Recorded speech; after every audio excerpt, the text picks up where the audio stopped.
guys, and welcome back to my channel. I'm so excited to share today's video with you. It's going to be a part 2 to the last video, which was groundwork, but this one I think personally is going to be a little bit more entertaining because we're doing more things and she's starting to behave better and being a good girl.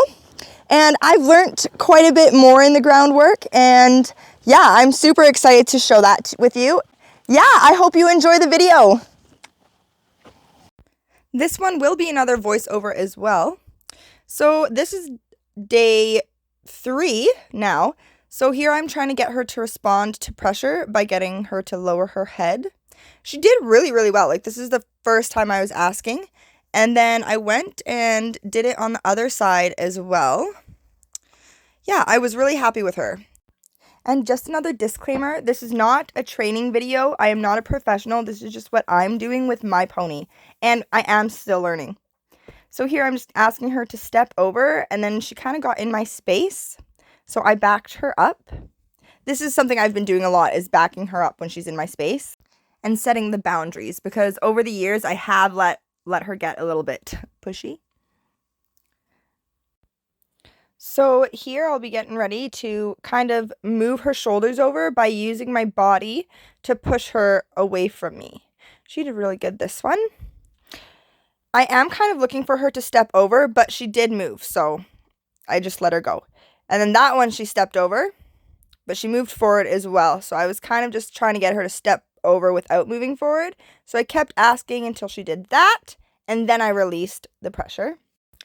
And again, when I go to ask her on the other side, she wants to move forward instead of sideways. So I stop her from moving forward and then keep asking her to move sideways. As soon as she moves sideways, I once again release that pressure, because that's where they learn. She wasn't responding overly well to that because she wasn't sure what I was asking. So I went back a step and kind of used the lead rope while I was using my body to push her over. And that worked a lot better. You can see I did it again here. Then I just reward her and let her know that is what I wanted. So I tried it again without using the lead rope, and she did it a lot better. She really started to understand. Even got a little bit of a lick and chew from her. It's kind of hard to tell. So she does find that fairly stressful, so I give her a really big release by letting her walk it out. We did do a little bit more of that, but I didn't want to include it into the video because I honestly don't want to bore you guys. But I just wanted to show you the gist of what I'm doing and the order that I'm doing it in. Because I'm going to be using the dressage whip in the next part, I'm just rubbing her all over with it, letting her know that it's not going to harm her and that it's really just an extension of my arm. And I will be doing that on both sides as well, just really making sure that she's okay with it. And if she's not, working with her on that before I move on to the next step. And the next step will be getting her to move her haunches. So here she's kind of stepping over, but not actually doing the crossing, disengaging motion.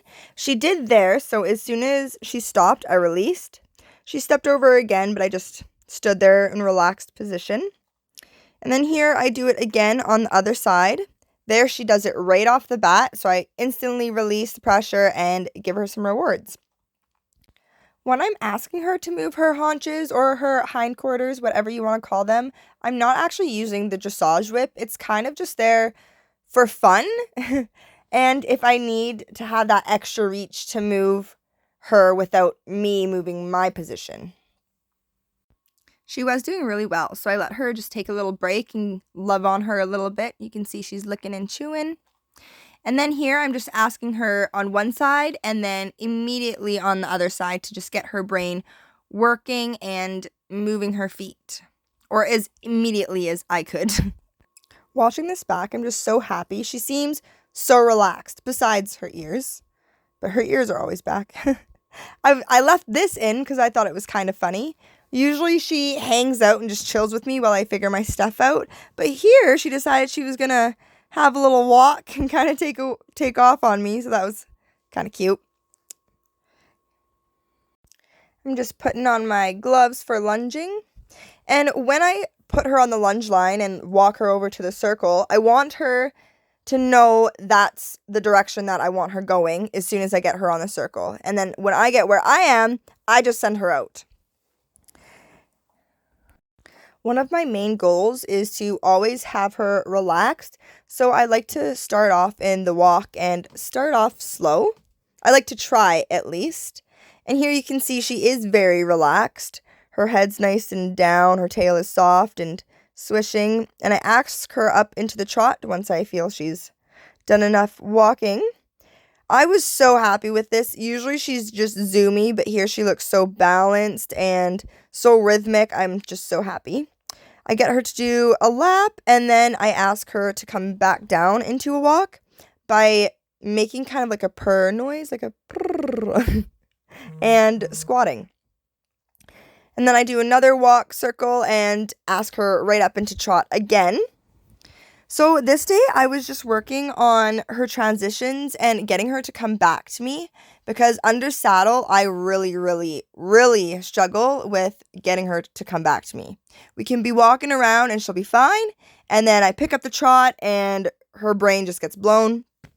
And so I've just been working on really getting her relaxed and calm so she can come back to me, because if she's not relaxed, she can't even think about stopping. And yeah, she's a handful, but she's getting way better, and I'm so happy.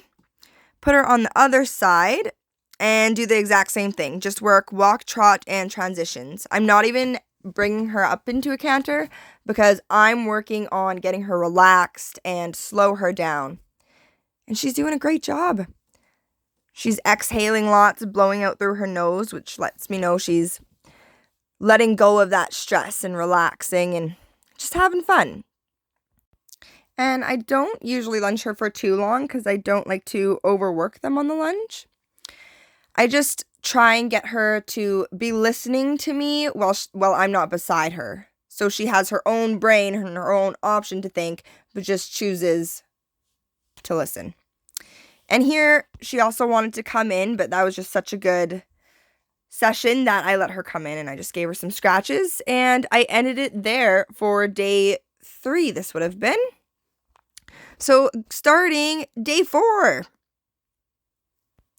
I do remember it being windier this day, and Eclipse doesn't like the wind. Originally, I wasn't going to do anything, but I decided it would be good training for her to learn to do stuff and respect me in the wind as well, because it's super helpful.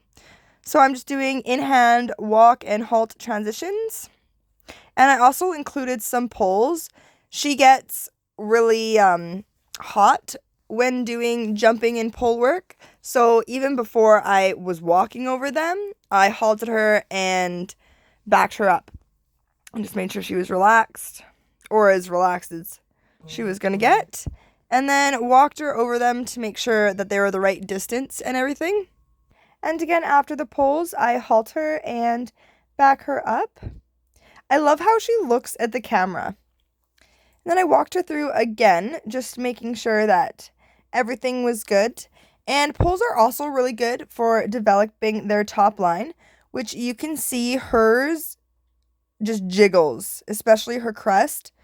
It just jiggles. Again, looking at the camera. She's like, "Did you get that?" I dropped her treat. And then after I rewarded her, I just continued right on. Another thing I reintroduced her to this session was changing her gaits and doing transitions in hand. So I got her doing a little trot and then brought her back to a halt and backed her up. And this was really just to get her little brain thinking. And she was doing lots of walk and halt. So I thought a trot and halt would be a little bit harder, but also something that she kind of knows. She was struggling a little bit on this side, but then she got going. And I believe I brought her, no, I didn't. I halted her again and backed her up on this side. And because that was new and difficult for her, I just gave her a nice walk around to give her a nice release. She's so cute. And then again, on day 4, I'm going back to moving the shoulders. This is what I've been doing lots and lots with her. This and moving the haunches and or hindquarters. And because it was windy this day and I didn't want to stress her out too much, when I was asking her to move her shoulders, right from the start, I used the lead rope to kind of help guide her in what direction I wanted her to go, just to make sure she wasn't going forward. Here I'm doing the same thing, just on the other side. I didn't keep too many videos of this in because you've already seen it before in this video and in my last video as well. I'm just keeping it in once again to show you the timeline of how our training session went, our groundwork. She is so cute. And so because I do want her to be as relaxed as possible, I just took her for a little walk before asking again on the other side. And she does have her ears back and give a little bit of a tail swish there. So I back her up and get her out of my bubble. And you can see she thinks she deserves some treats for that. And she gives a little bit of a smile. And then I moved on to getting her to change directions while she's a little bit closer to me. When I have her on the lunge line, she likes to run around. It just kind of scares her and she doesn't understand what I'm asking. So this is kind of just practice. And here she gets a little bit too close while I'm changing her directions. So I get her to back up and just let her stand because she was doing really good there. I also don't want to overwhelm her, so I give her lots of little breaks and scratches in between. So what I started off doing was just waving the hand that was in front of her to kind of stop her from wanting to go that way and to go the other direction. And I just let her walk around relaxed and tried to get her to halt before I asked her to go the other direction. And I also let her just stand there for a second once I did get her stopped because it was windy and I just wanted her to relax for a minute. And then I asked her to go the other way.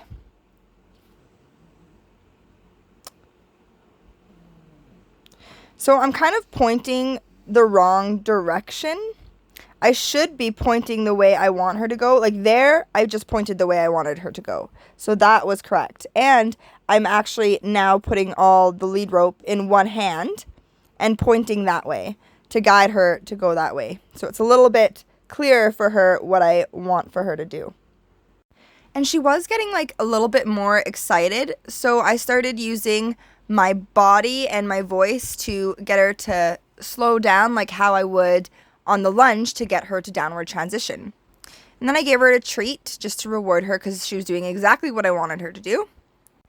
When she goes around this time and I ask, she does get a little bit anxious and backs up, but I just keep asking her to go, and then as soon as she goes, I release and ask her to come back down to a walk. And then I just want to trying to keep her walking on the outside, but she was pretty content with trotting, so instead of struggling to get her to come back down to me, I just asked her to move her feet again, and then I asked her to come back to me, and there she did. She kept kind of wanting to walk on, so I just asked her to back up, and then she did and was being good. I just gave her some scratches, and I do keep a little bit more of this exercise in this video because this is something new that we've been doing and I want to look back on it.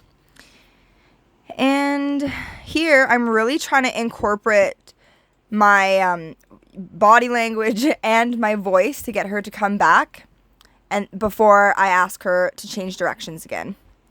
And she still kind of pushes off into that direction even when she does come back into the walk, so that's exactly what I'm looking for. But just relaxed as possible. And it was windy out, so just trying to be cautious. Giving her lots of breaks and walking her out. Here you can see she's really relaxing, blowing out through her nose, her head's down, and she's just really nice and soft.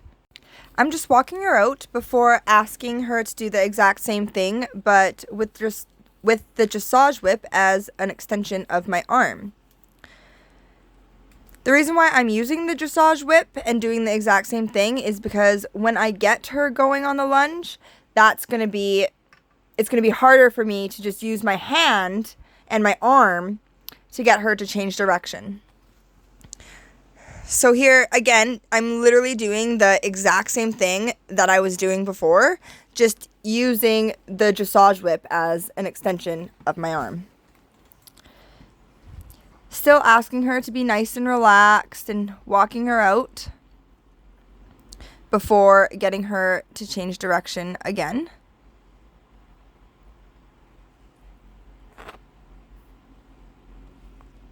So this one, I was a little bit too slow and I kind of creeped up on her, and I think it spooked her because she was just in her zone, relaxing, and then I was just suddenly in her face.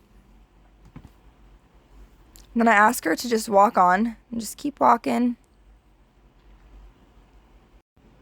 And I like where her head is. It's at a nice even spot, and her ears are nice and pricked forward. And then I'm kind of trying to get her to halt slightly, but she didn't really want to. So I asked her to change direction instead. And even though she picked up her trot, I still got her to change direction. And there she finally halted, which is exactly what I wanted. So I just gave her some scratches. I didn't do too much of it with the dressage whip because we were already doing lots of that exercises and she was understanding. I just wanted her to get the gist of it. And then here I'm doing some more in-hand walk and then a halt transition. She was walking nicely and wasn't getting ahead of me, but when she stopped, she kind of got in front of me. So I backed her up a little bit more before asking her to trot, which you can tell she didn't really want to. And I wanted to go through those poles just to see what the distance was because we walked through them and they were fine. The first time, they were way too short. The second time, they were way too long. And then this time, they were just right. I usually like to start off in the walk, but as soon as I asked her to get out on that circle, she just started trotting. And I kept asking her to come back to me, but she just was not. She was just having a little trot around, having a good time. And I decided to keep this in and just speed it up because I wanted you all to see how long it was taking her to come back to me on this day. We've been working lots on this, and she has been coming back to me a lot better than in this video. I think it was just the wind was exciting her. So I just put her through the trot pulls to just give her brain something to think about instead of just trotting around aimlessly and getting more and more excited from it. And you could see from going over the trot pole, she started to relax. So that's when I asked her to come back to me again and to just walk. And then I decided to walk her through the trot poles. I love how low her head is going over these poles because that means she's really stretching through her back. I really also was trying to keep her in a walk, but she just kept picking herself back up into the trot. So I continued to keep her going over the trot poles while she was at a steady pace and trying to bring her back to me. So I got her to walk and then she tried to come in. So I switched directions just simply. I didn't want to stress her out any more than she already has been. Once again, trying to just get her to slow down and walk. Keep walking on that circle. I didn't take her over the trot poles when I first put her on this side. I kind of wanted her to just walk around and be relaxed first. I actually don't even know if I managed to take her over the trot poles this direction. I must have. Yes, I did. But she got really excited, and they were not set for canter distances, so I tried to get her to avoid the poles. She was really, really struggling to stay relaxed this direction, and on this day, she was just not having it. She wanted to break out into trot and then break out into canter. She slipped there. But yeah, so I kind of just let her canter around until I could get her to come back to me. And then finally, I got her to trot. And then I kept asking her to come back to me. There she goes. But then again, right back up into trot. And then right back up into canter. I honestly don't know what her dealio was. Because she was super, super excited and zoomy this direction, I kind of just let her canter it out. And then when she did actually decide to come back to me and slow down, I just brought her in. And then I put her back on the other direction. First, I just let her relax and take a couple steps back and just calm down. You can see my body position. I'm super relaxed because I want her to feel that. Yeah, and I'm also doing more walk and halt transitions just to get her brain thinking while I'm beside her, and backing her up as well. When I'm backing her up like this, I was trying not to move my body because I want her to know that's where my space is. She has to move, not me. And then getting her on this side, I immediately asked her up into trot, and then I asked her to come back to me, and she did, and she was really relaxed this direction. And then up, I asked her into trot and then into canter. Because if she was not listening to me to the other direction, I wanted her to do something harder than what I was asking the first time. And this whole time, I was asking for this, and she was listening on this direction, but she wasn't the other way. So I don't know what was going on. And she tried to come back to trot, but I asked her to go back up into canter. And here she's starting to relax, has her head down for a second at least. And then her canter was a lot better, so I let her break into trot when she wanted to. And then I kind of kept asking her to come back to me when she was in trot. And then after the canter, she struggled a little bit more to come back to me, but her trot wasn't as zoomy. And then when she walks and does come back to me, that's the end of day 4. Yeah, thank you guys so much for watching my video. I really hope you enjoyed it. If you did, be sure to like, comment, and subscribe to keep up with Eclipse and I's journey. Yeah, see you guys in the next video. Take care.